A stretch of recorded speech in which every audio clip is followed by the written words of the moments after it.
I have literally met someone who is a remote exorcist. You could charge $6,000 for one client. The fastest way to be making a solid income online is to, and that's how you're actually going to be free.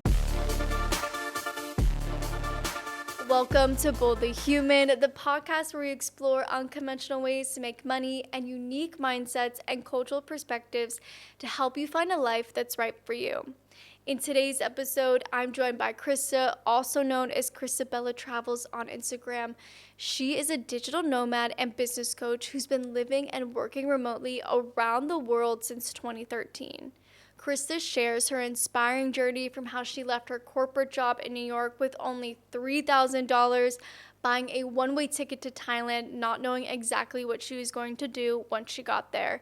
But now she has a 7-figure online business and helps others design their own location-independent business.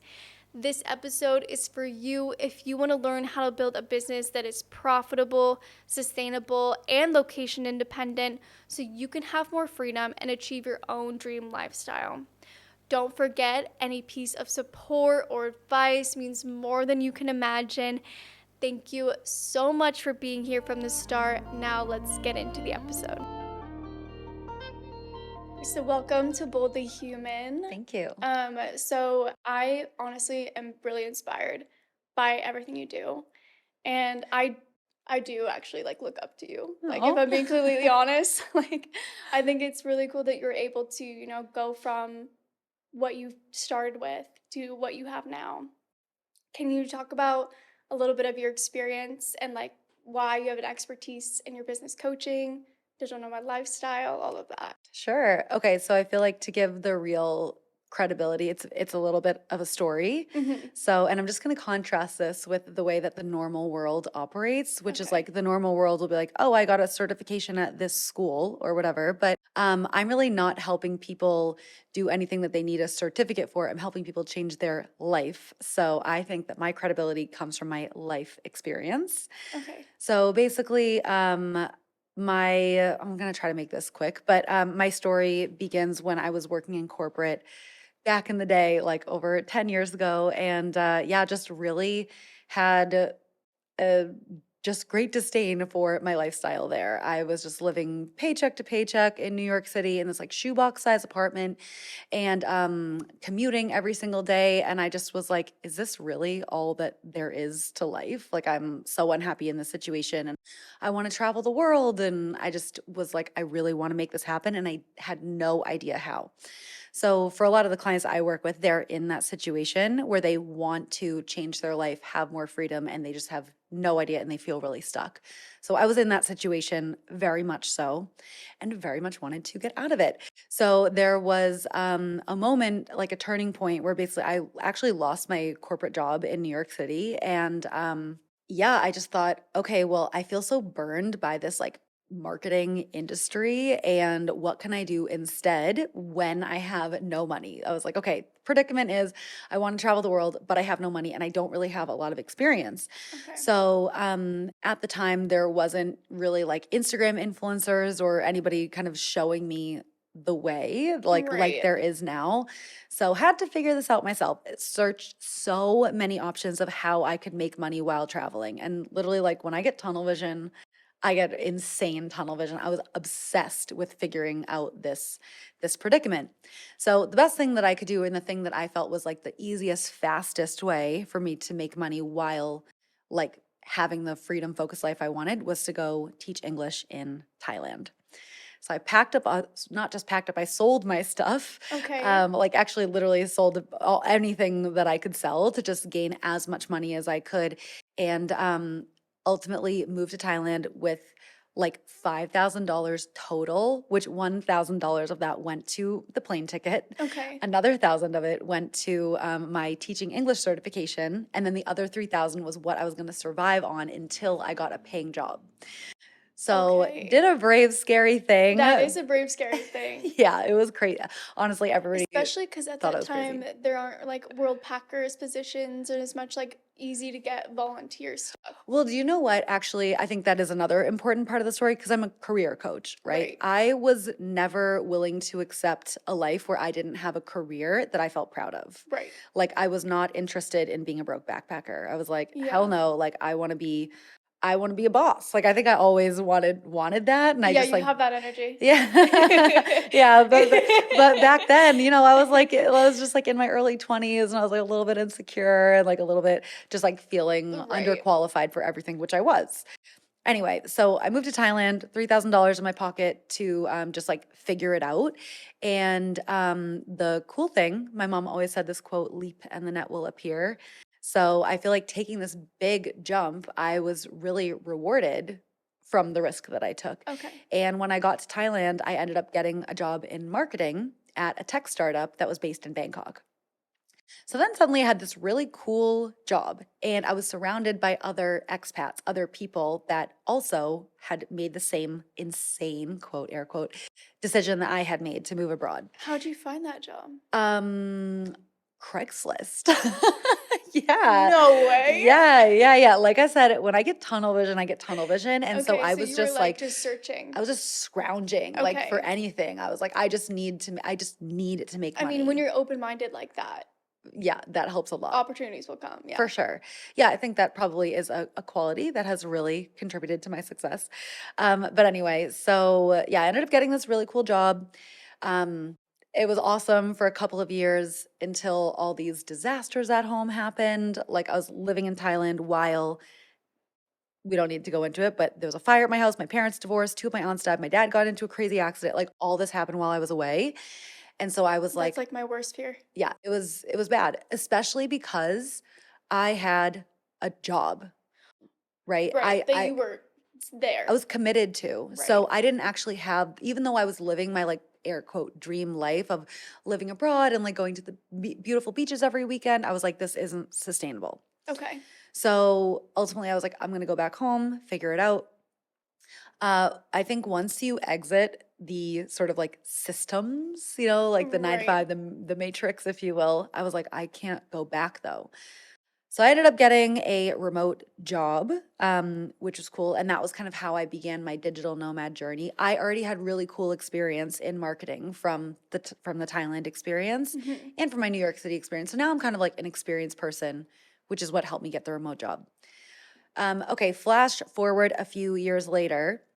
I had met like I'm gonna go ahead and say maybe 1,000 other digital nomads. I'm like a really big community person, so I was always Right. going to community events, like networking things. I just was constantly meeting people, and also the job that I had, I was like randomly interviewing, like doing a ton of market research of people that were living unconventional lifestyles. This is just like a total Right. coincidence.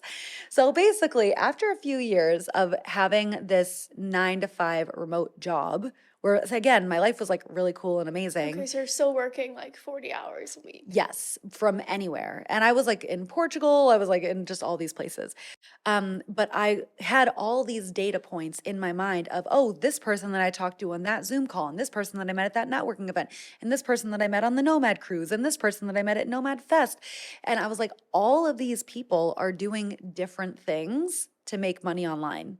So, like, I'm talking like 1,000 data points of how possible it is to make money in so many different ways. It really opens in your eyes when you see the range of what everybody does. I met someone who is like a video editor for poker. Like Exactly. it's just insane. There's so many Exactly. opportunities. I have literally met someone who is a remote exorcist. Yeah, like literally someone online that is removing demons from other people's souls. Like it's a thing. Another person who does taxes for Uber drivers in Australia. Like I'm still stuck. yeah, someone else who does like digital marketing specifically for pizza places. Like there are there's just an infinite Wow. way, like infinite number of businesses that can be Right. created if you think about it in a specific way. So basically if you're like, Krista, what's your credibility? Like what has enabled you to be able to help people figure out what the best remote career path is for them.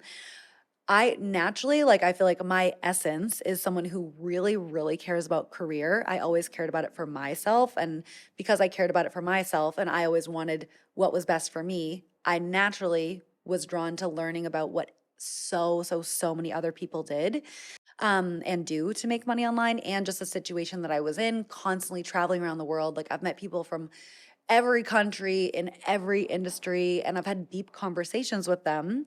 That was all before I even started my business.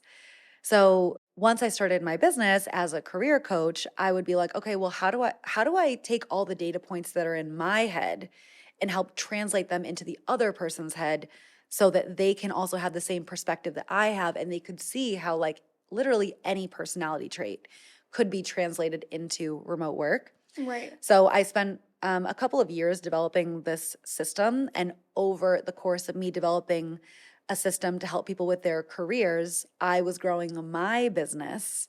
And after 2 years of me growing my business as a career and lifestyle coach, then I was like, oh, I know about business now. And Right. now I'm also a business coach. So I've grown my business to over 7 figures. I hit that mark this past year, which is really cool. That's really exciting. Grew my podcast to 100,000 followers. I've been Mhm. able to grow on like pretty much any social media channel that I've set my mind to.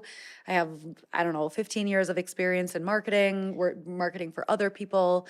I've invested an incredible amount of money on like other business coaches. Right. So, yeah, I think it's like my life experience that has enabled me to be the best person for the job, which Yeah. is my own business. Yeah. What's the most lucrative digital nomad job? Well, it's like, what's the intention of your question actually? Is Right. it to help people make a decision for how much money they could make within the first month of working, or how much money can they make long term? Because it's actually two pretty different answers. Okay. Let's start with what would be the easiest, fastest, and most sustainable way, do you think, to start? Okay, so I think I feel actually very convicted in this answer that the fastest way to be making a solid income online is to leverage a skill that you already have, or a personality type that will like lend you to being really a natural at a skill that you need to learn. So Okay. just like, for example, video editing. Like, let's say that you've already been making fun videos for your own TikTok. Like, that's something Right. that you know how to do.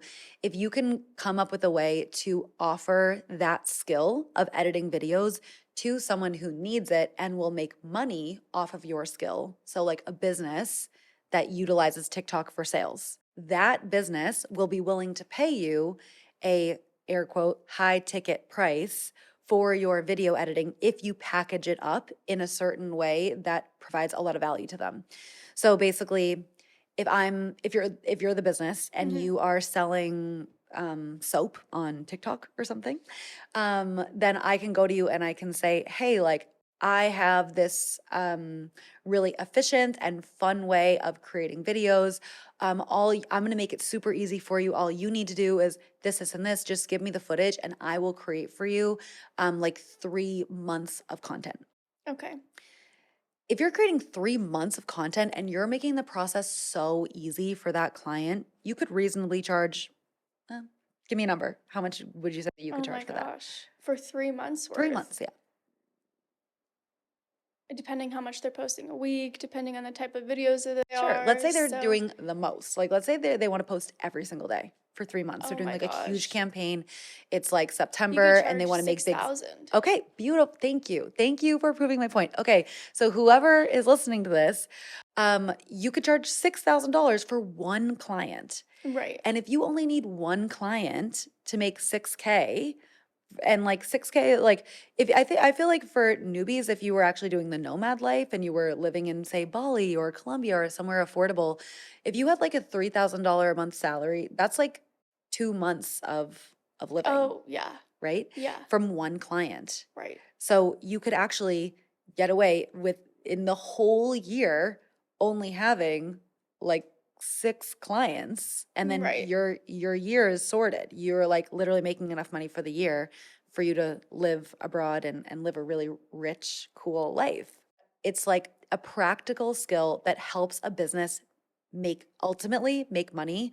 Like video editing, does it really help a business make money? Well, if they're utilizing videos in a way that it's part of their marketing and part of their sales, then yes, it does. But you could Or take, just taking time. yeah, you could take this concept of like video editing and translate it into like so many things, like being a virtual assistant. Like Right. if this business has a lot of little moving parts and they just need a person that's super reliable, and you are the person that you're like, hey, I've got you. Like I'm just gonna make this super easy for you. I'm gonna take all these things off your plate.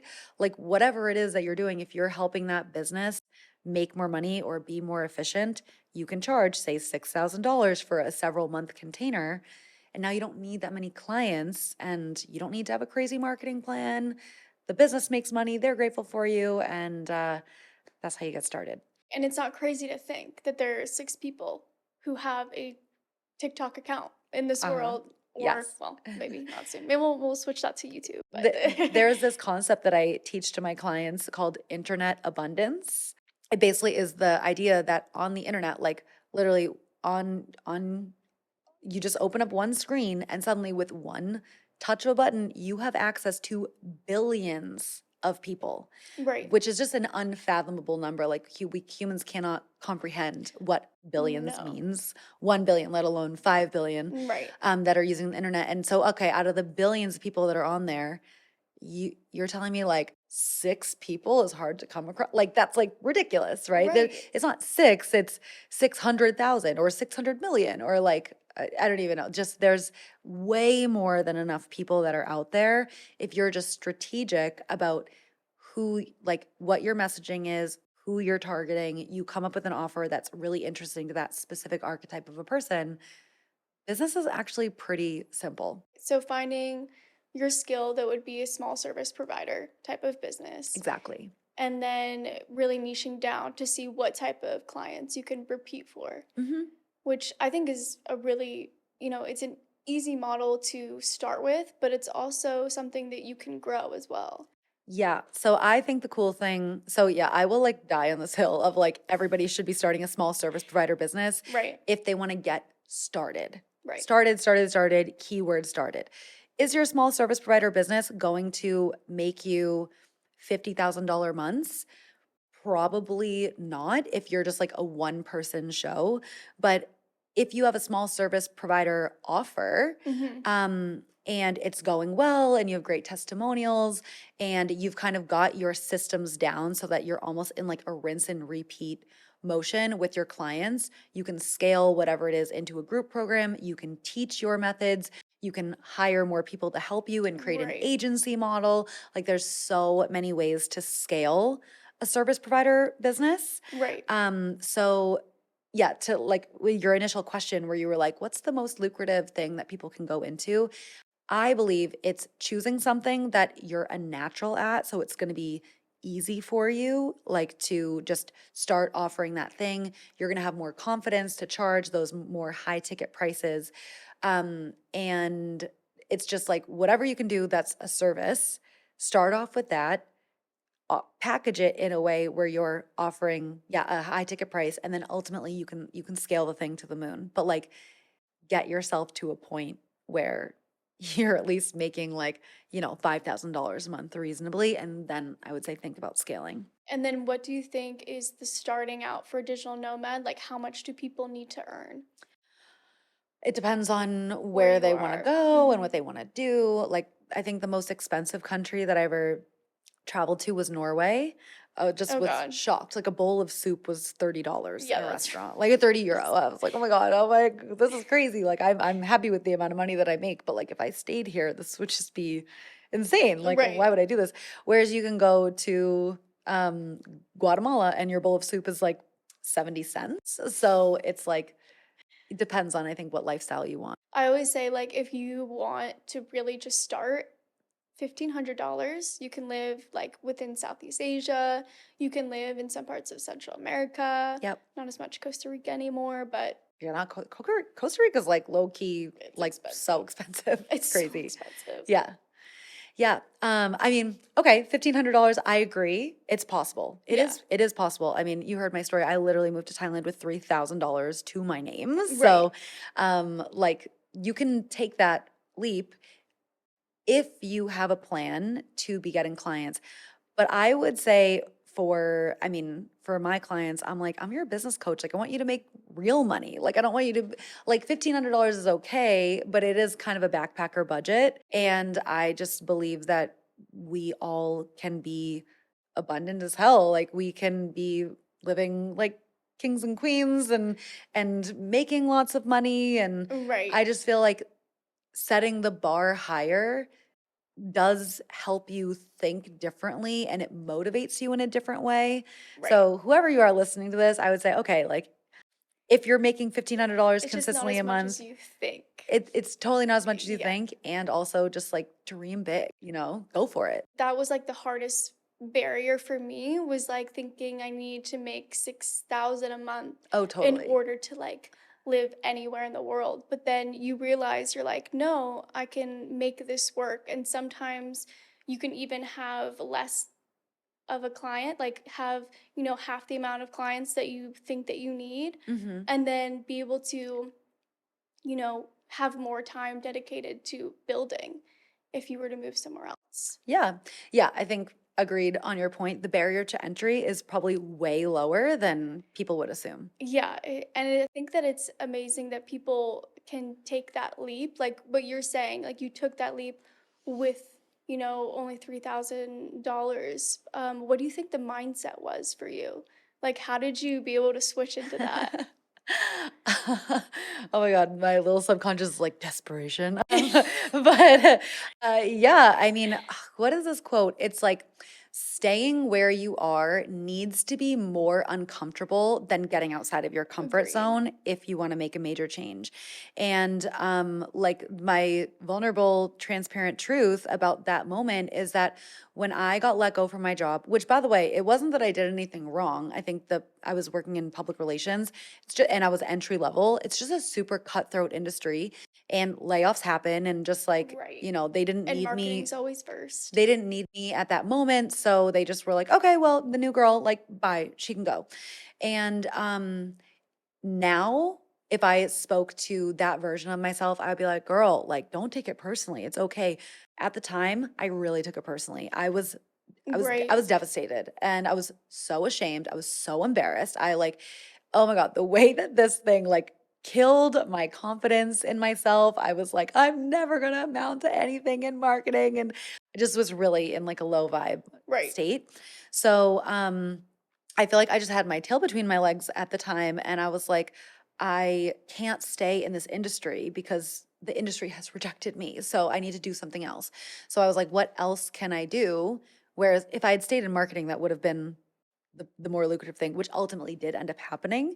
But yeah, for me, I was like, okay, well, teaching English, like anybody can do that. So, and I am not worthy. So like I will be an English teacher. And like that actually like that's like really my truth. And I just couldn't afford to stay in New York City, even though I was living in like the like shittiest apartment ever, basically. I still couldn't afford it if I didn't have a Right. proper job. So I just was like, something's got to give. And there was no way I was going to move back to Boston to where I was from. I just didn't want to live there. Right. So yeah, it was almost like moving abroad was a way out of my shame spiral. It was a way Okay. for me to like be a bigger dreamer and like yeah, I feel like I'm very much an optimist and like have an ability to take a negative situation and transmute it into something positive. Mm-hmm. So I Yeah, think I that was definitely also my see that with you. intention. For you, when did you first switch into more of like a location independent, and how did you do that?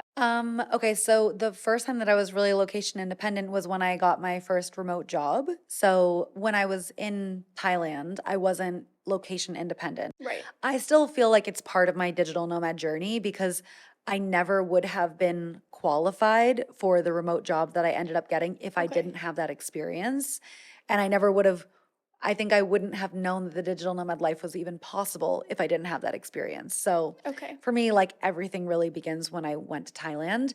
But but I was working in an office there. So basically I left Thailand, I went back to the States and I was like, okay, I need to make money because it's not like I was saving money working in Thailand. I lived a great life, but I still was making like a Thai salary, which is not competitive with the rest of the world, Right. do you know?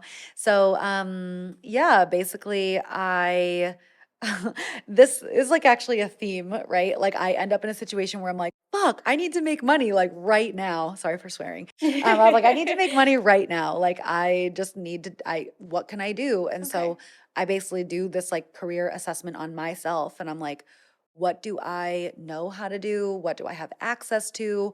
What's something that I can offer to someone that will find a lot of value in the thing that I do. So at the time, my writing was like my strongest skill. So I was like, okay, writing jobs, writing remote jobs. And then I ended up pitching myself to a startup. And then the startup saw my experience in Bangkok and they were like, wow, you have really interesting experience.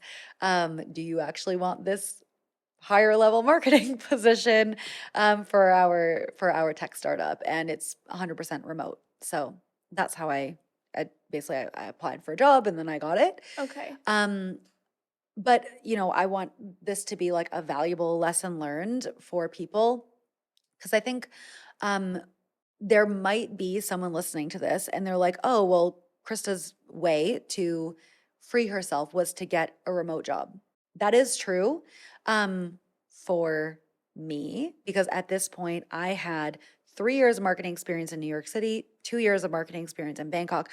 And they both were, or at least the Bangkok one was with a startup where you get like rapid experience because you're trying lots of different things. So by the time I was applying to a remote job, I had a very robust skill set. And I was able to really sell myself and get a great job where my company like trusted me and knew that the work that I was bringing in was really valuable. For a lot of people, I think that are wanting to become digital nomads and they don't know how they want to get started, they probably don't have a super robust skill set or they don't know how their set can directly translate to remote work. So in that case, if they go for a remote job, the ones that they're qualified for are probably entry level positions, which are not great. Right. Like everybody and their mom wants an entry level remote job. Everybody does.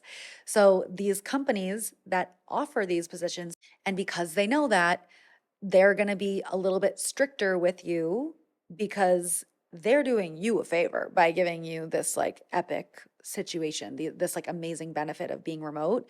So what I've seen is a lot of people that have entry level remote jobs, sometimes literally the company will put like, they'll like make you be on camera and you don't get paid for the minutes that you go to the bathroom, which to me is like Oh, a that's form of insane. slavery. It's literally, I know lots of people that have had that situation.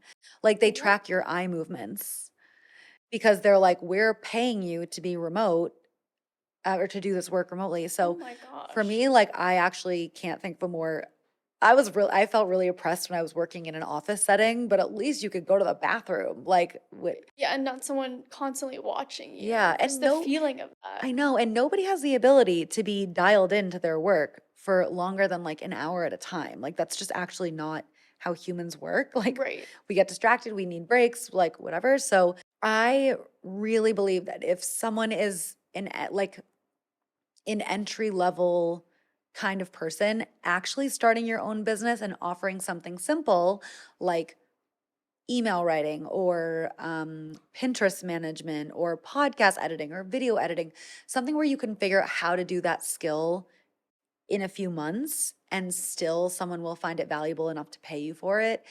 I say start your own business and that's how you're actually going to be free. A remote job sounds free. It's really not as free as you might think. Unless you're a skilled person and you know exactly what kind of job you want, then go for a remote job. Okay. And what do you think is the biggest mistake that people make when it comes to getting a remote job or being a digital nomad? Well, if they want to get a remote job, they're like, if people are like, hey, I really want the employer will be like, what brings you here today? Like, what interests you in this position? And the person is like, yeah, I want to be a digital nomad. Are you freaking kidding me? Like, this is like the worst thing to say in an interview because anybody that has the money, right? Whether it's the employer or your client, the person that's paying you to do the work, they're paying you to do work. They're not paying you for you to go live in Thailand. They don't care if you want to live in Thailand. They don't care if you want to live in Colombia. They don't care if you want to be with your partner who you've been in a long distance relationship with. They do not care about your life. Like, I actually feel like this is a huge point that a lot of people get lost in dream world about. Like, oh, I should just tell my employer that the potential employer that I want to be with my long distance lover, and that will be the thing that makes me really motivated to do the work. The employer doesn't care. What the employer cares about is, do you know how to do the job and are you going to help the employer make more money? That's what they care about. So you literally should not talk about anything else other than how you can help that employer or client make more money.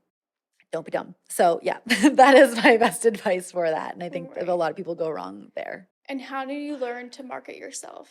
You just have to try, actually. I Okay. think you have to pick a specific method, and just get hungry about mastering that specific method.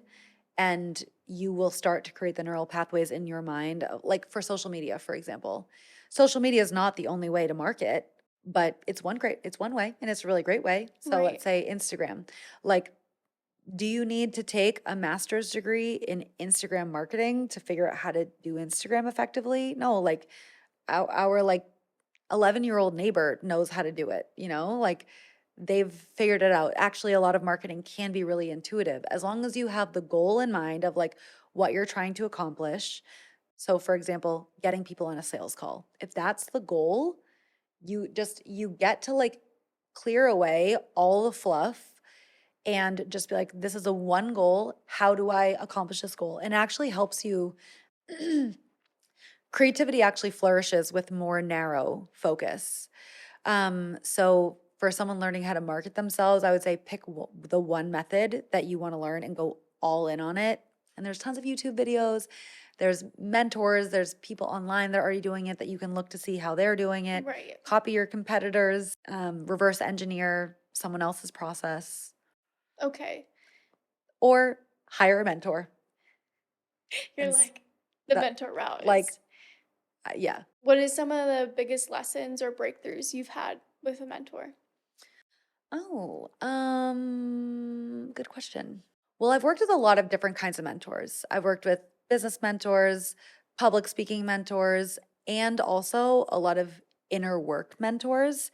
Um, One coach that I worked with, who I would say had the most powerful and transformative experience, is an emotional intelligence coach. He Okay. also was the one that I spent the most money on. I literally paid this guy $26,000 Okay. to work with me. So when I say I invest in mentorship, like I do.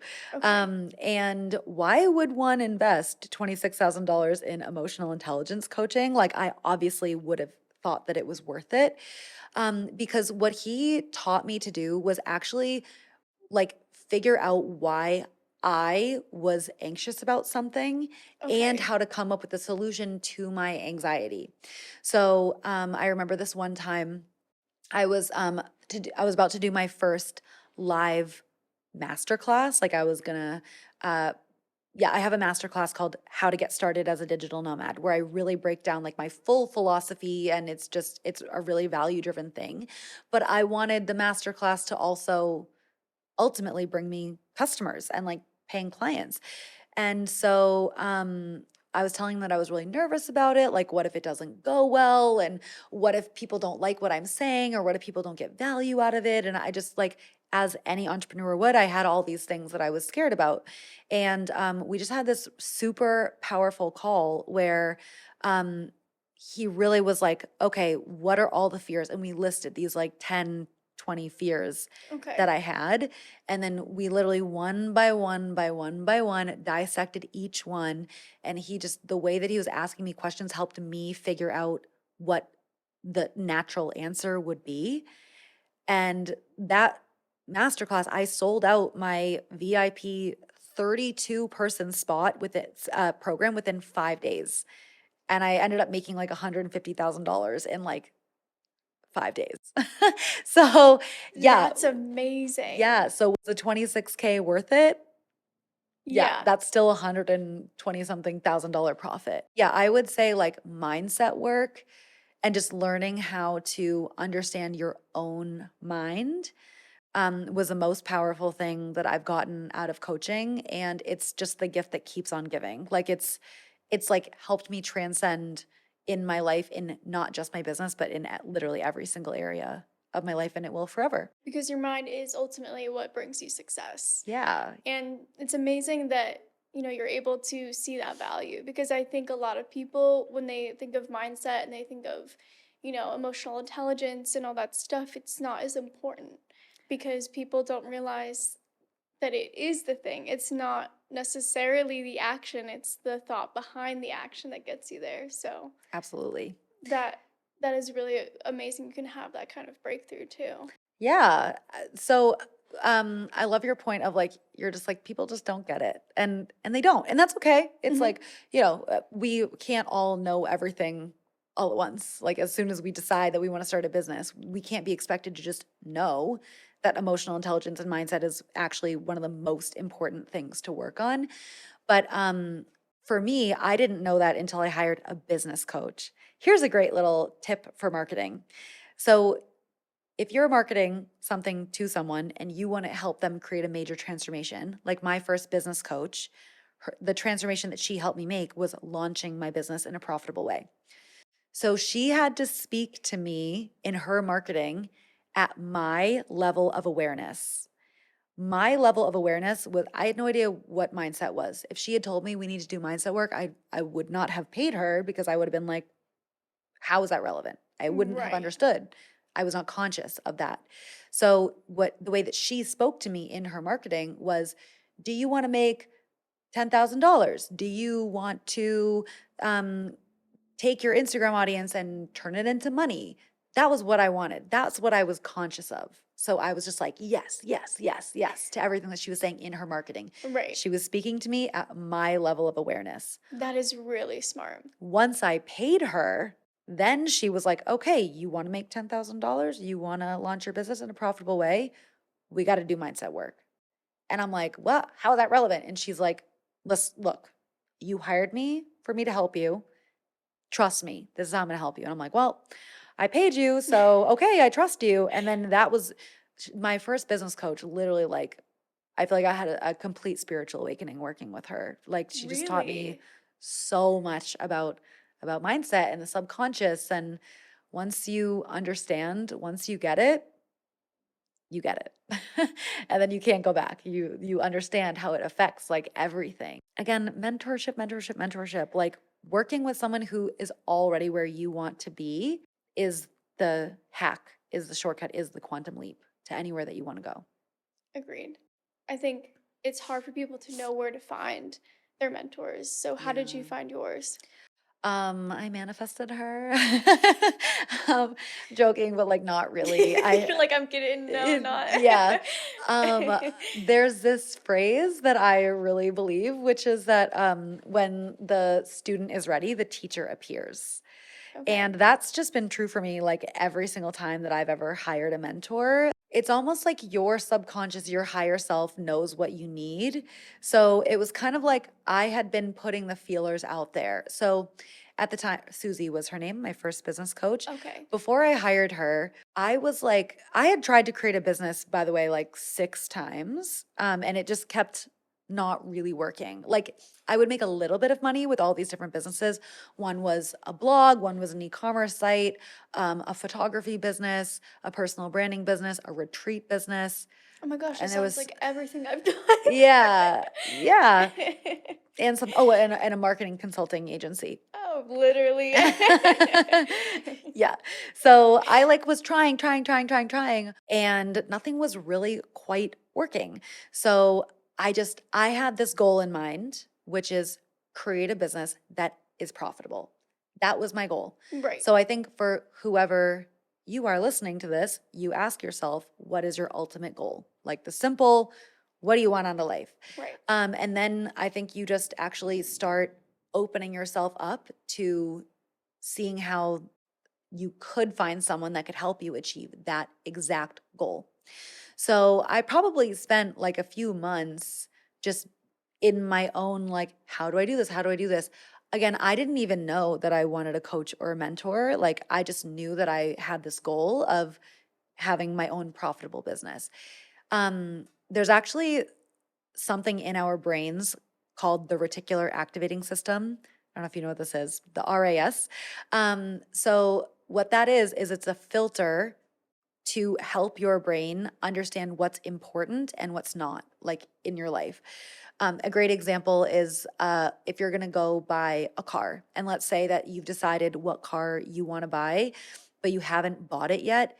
You're on the highway, and suddenly you start noticing that this one car that you want is everywhere. Have you ever experienced something like that? Yes. Or you know that example? Yeah. So that's the reticular activating system. You've told your brain this very particular kind of car is important. And now your brain, the filter, the RAS in your brain is like, okay, let's make sure that when that thing comes across us, we focus on it. We notice Right. it more. It's also why, like, if you hear a loud sound, your brain is like, oh, we know loud sounds could equal danger. So we suddenly pay attention. But if it's like a plane going over your house, you start not noticing it because your brain realizes, oh, this loud sound is not danger. Right. Therefore, we just remove it Turn from it our out. filter. We filter it out. So, anyway, when you have this goal in mind and you've decided, this is my goal, this is what I want, your brain is naturally going to start looking for opportunities for you to achieve that goal. So for me, I had decided I really want to create a business. It needs to be profitable, and I think I need help. Suddenly, I noticed that this person on my Instagram, who I had been following for like months and months at that point, suddenly I noticed that she was a coach who could help me. And then I booked a call with her, and then that's how I ended up hiring her. Okay. So I didn't go like searching for a coach in a specific field. I have actually done that in the past, and it didn't, I don't know, it just, I I just stand behind this. When the student is ready, the teacher appears. Your reticular activating system will do the work for you, but you need to be really clear on what your goal is and what you actually want. And then how do you know whether it's a good program for you or person to learn from? I think like a lot of the questions that you're asking me on this like interview right now is like, okay, like how did you learn how to do this? Like what's your story? Mm-hmm. I think if you feel safe with the person, you feel like you can be fully open. Because with coaching, like you will not have a breakthrough if you're not vulnerable. If you don't talk about what you're scared of, if you don't talk about what you're insecure about, the coach cannot help you achieve a breakthrough. So if you feel that the coach is like judgmental, or if you feel like the coach is, um, has some kind of like icky intention, or they're just in it for the money, if you feel like that, probably don't hire that coach. But if you've established some kind of like emotional connection with that coach on your discovery call, on that intake call, and you're like, okay, this coach, like, I feel like they wouldn't judge me. I feel like I can be open with them. It's just like a vibe check, I would Right. say, because you would never get on the call with them in the first place if you didn't already think that they could help you. So you do your initial research first to like just kind of, maybe you find testimonials, maybe you see their marketing, see how confidently they are talking about what it is that they're offering, and then always like see if you can have a conversation with them and talk to them. Unless you hear what their offer is and it just feels like a full hell yes. If it just see how you feel, I think is the key. And for the people that you've been helping, the clients that you've had, how have they been able to take their skills and become, maybe small service Yeah. providers? How has that been for them? I've worked with probably like 400 people at this point. So I Okay. just have like endless examples. Um, so I can like rattle off some really fun ones, like the Okay. ones that are the wildest, Yes, I love that. or just the ones that you're like, oh, whatever ones I think that will help it click for people. First one that comes to my mind is a client that I worked with who came from a construction background, and he was really like a handy worker, just like knew how to build stuff, and he didn't have really any digital experience, but he was a very charismatic guy, and he just like I feel like has this way of helping people feel comfortable. So I was like, what if you helped basically like single homeowners who don't know how to like do easy, like simple projects around their house? Like, can you be helping them quote own their home like in a helpful way? Oh, okay. So he can basically consult with people or like help them figure out like, okay, they want to accomplish this project. How can he take his skills and everything that he knows and help this person accomplish their specific goal of like, renovating their bathroom, or even as probably hanging a shelf, like they would just ask somebody, but like something a little bit bigger than that, like renovating a bathroom. Another one, a client that I worked with who was like classic overachiever personality. She had been working in advertising and kept getting promoted and promoted and promoted. And by the time we worked together, she was like, please don't say advertising. Like, I'm so tired of advertising. So we kind of like looked at all of her experience, flipped it upside down, and we were like, oh, but you know how to get promoted. And now what she's doing is she's a career coach specifically for minority women to grow in the corporate ladder, because that's something that she knows how to do. So she doesn't need to get paid for advertising anymore. There was Right. actually another skill that she had just beneath the surface that she just wasn't looking at, and was Okay. able to leverage a business out of that. Other clients have gone into podcast management, um, search engine optimization. Yeah. So another one of my clients, she had been working in the wedding industry. She was like previously a wedding planner and was just so over it. I've Okay. actually had a few clients that have been wedding planners, and I think it's just a career that you get like really burnt out Y- with pretty quickly. Yeah, I can imagine. Yeah. So I was like, okay, so you don't want to be a wedding planner anymore. Okay, but you have like wedding planners have this brain where they're like strategic thinkers. And so I was like, okay, let's take this skill that you have, the way that your brain naturally works. She had a lot of contacts in the wedding industry, but she didn't want to be a wedding planner. She just learned how to do search engine optimization, which you don't need to go to school for SEO. You just need Right. to like watch some YouTube video. Google has some free courses. She learned SEO and has niched herself in the wedding industry. And now she is an SEO specialist specifically for people in the wedding industry. Oh, that's And she's great. like leveraged her personal network That's and such a good clientele. yeah, yeah, yeah. Like, just this is what I mean, like about taking what you already have. Maybe you need to fill in the gaps a little bit. Like the Right. first client that I spoke about that had the construction background, like he needed to learn a bit about marketing and he Okay. needed to learn about content creation in order to draw in clients. But then he had the skill already. So, and then the second person with the career coaching business, she actually had everything that she needed already. She just needed the perspective shift. And then the third client, yeah, she needed to fill in the gaps a little bit and learn search engine optimization, but you can do that for free from the internet. Right. So she just needed the direction again. So it's basically just, yeah, looking at everything that you already have and seeing different ways, different routes you can kind of turn that Yeah. for in your favor. Yeah. I mean, a lot of people online that are like, this is how you become a digital nomad. They'll be telling people that, like, the best way is to sell digital products on Etsy or to create an e commerce business or to run ads. All those things work, but it doesn't take into account who the individual is that's learning the thing. Whereas, like, I would be terrible being an advertisement manager. Like, I don't have that kind of left brain skill set. Like, I don't, I like my brain gets scrambled when I look at a lot of numbers. So, if somebody told me, hey, Krista, the best way for you to become a digital nomad is to run ads, and I don't know any better, I'm just gonna, okay, say sure. Right. And then because that's not natural for me, I'm probably gonna fail.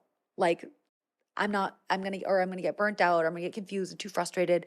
And then I'm gonna give up and I'm gonna go back to my 9 to 5 situation. So I really believe in this full spectrum inventory, like taking a huge inventory of who you are as a person, and working with what you already have. And again, what's already natural. And that's going to be the best path to your success. And the small service provider business model is just like the simplest, easiest one to get started with. Agreed. I think a lot of people will look at like these schemes kind of online and they're like, oh my gosh, I can make this amount of money in this amount of time. But the truth, like you're saying, is sometimes that skill is not for you, or sometimes it's going to take way longer than they, say. Obviously, most of the time it is. Yeah. And for you, have you ever had anything like that happen? Oh my gosh, yes. My first stab at marketing ever, I was 18 years old. I just graduated from high school. I think I just, again, I've always been like really interested in the idea of having a career, and I knew that I wanted to do something creative. And I think even at that age, I was like, oh, marketing would be a good avenue for me. So I was really drawn in, and there was literally like a flyer in the mail, like, oh my God, I don't even want to say like the year, but like, anyway, there was a flyer in the mail, and it was like, do you want to learn marketing? Okay. And I was like, yeah. And it's like free training happening on this day. So I was like, oh my God, cool. Free training. It was 3 days. I literally like called, I don't know, called off my like pizza job or whatever. Like Right. I was making money with the pizza job. So I took off work to go to this free marketing training for them to teach me marketing. And it ended up being for a pyramid scheme called Cutco. It's like where you literally go door to door selling knives. No. But I fell through this funnel. I was like, oh my God, wait, actually, like this knife, these knives is such a great product. Like, of course, everybody would want these knives. It would be so easy to sell these knives. And the training was actually good. Like I learned a lot about Selling knives door to door. Yes. That is If anybody is listening and you know about Cutco, like I see you. I know if you know, and I did it. I did it. Right. I like bought the knife set. Like I don't know how much I paid, like a few $100s to buy the knives as my like sample product. Okay. And I literally went to my neighbors' houses, knocked in their doors, and I was like, hey, like. Luckily, I was like a cute 18-year-old. So I was like, hi, like this is my new business. And do you want to see about my knives? And I feel like a lot of my neighbors just like humored Can you me. imagine And like, if a guy was doing that job? I know. I know. It's a little I would scary. be like, Yeah. But yeah, so I Oh my have God. definitely fallen victim to claims of like, a specific business being easy. Yeah. And door-to-door sales is not for the faint of heart. It's like Yeah. that's like a tough, you can make good money at it. And like, this is the thing too, like all these people that are saying, oh, this is the best way to make money online. They made a lot of money with that method. So that method, it's not that it doesn't work. It works. Right. All of these messages that you see of people being like, this is the best way, this is the best way, this is the best way. They're not wrong that it's a great way to make money if you have the skill set, if Right. you have the personality, if it is aligned with your ultimate goal, if it is aligned with your definition of freedom, if it makes sense for you, if you have a network that makes sense, if you have the face for YouTube or the whatever, like it's like all of these little fine print, they don't even put it in the fine print, Right. but like they just say results are not typical. That's what they say in the fine print. Yeah. Really? Yeah. People will say, oh, like, there'll be some video like, oh, this client made this much money or I made this much money. And there will be a little asterisk at the bottom that says these results are not typical, like whatever. Because they're not.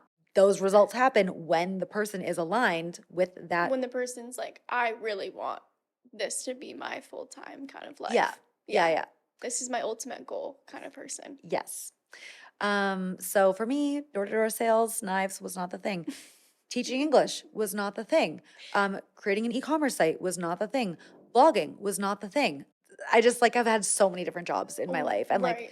tried freelancing so many different ways. And yeah, back to like what's my credibility? Like I've just tried and errored so many things because I was so committed to this idea of having my dream career.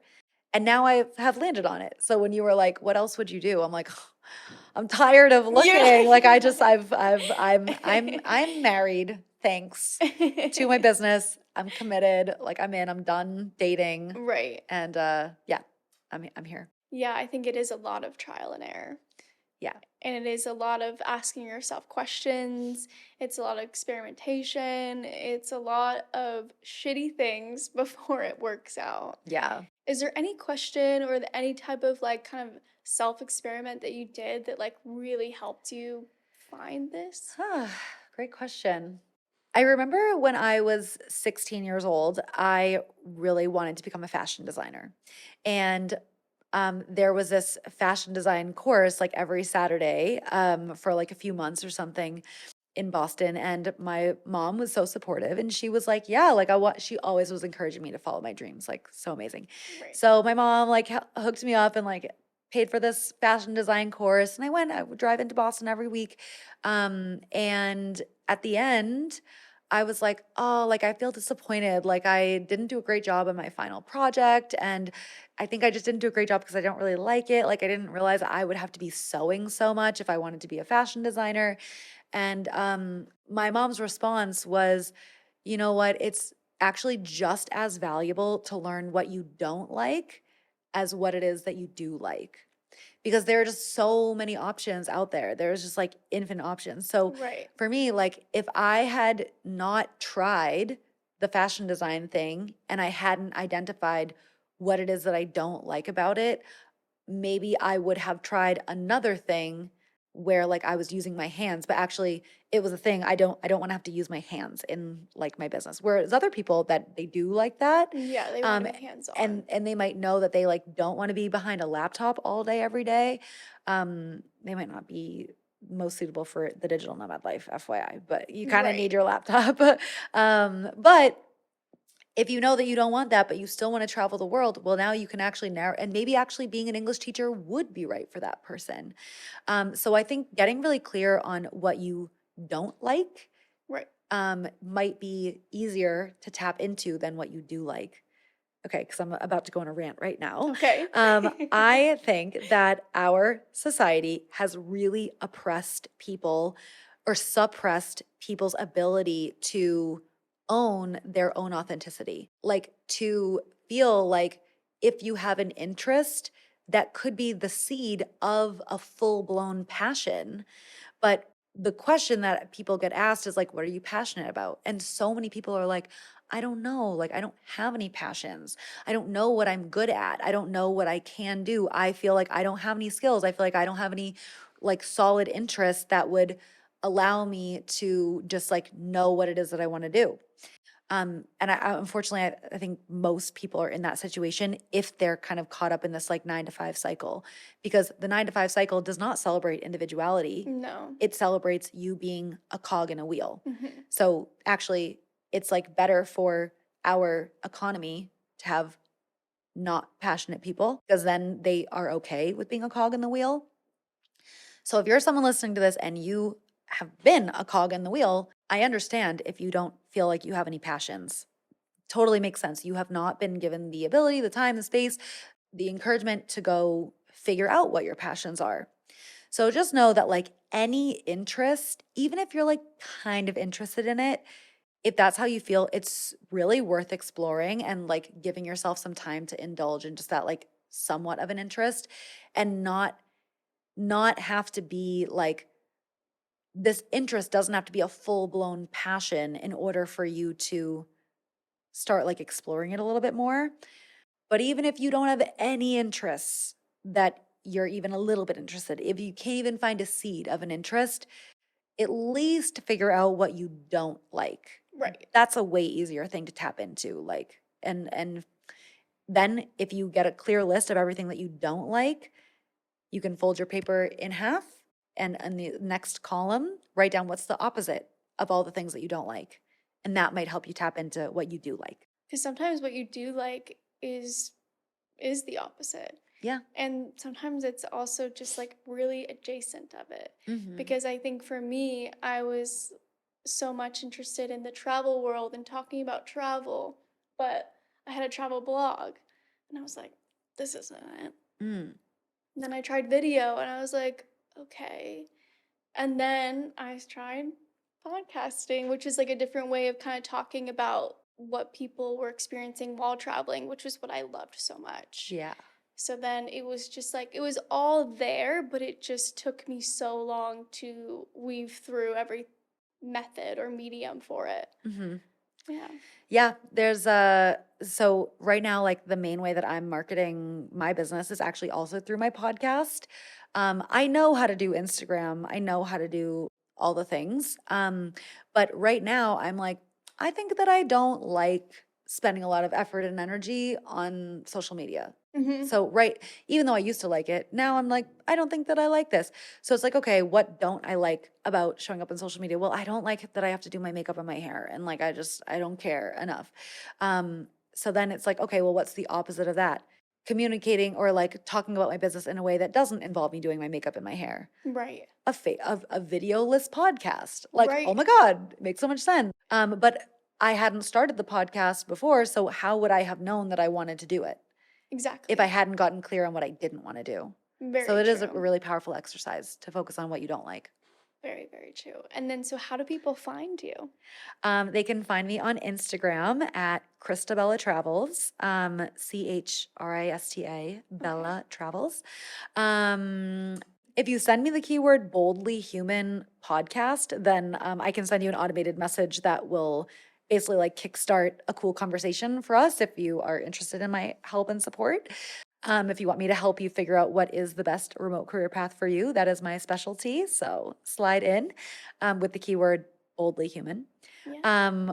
Or you can go to digitalnomadlifeacademy.com and you can learn about my business and how I help people become digital nomads, even if they have no idea where to start.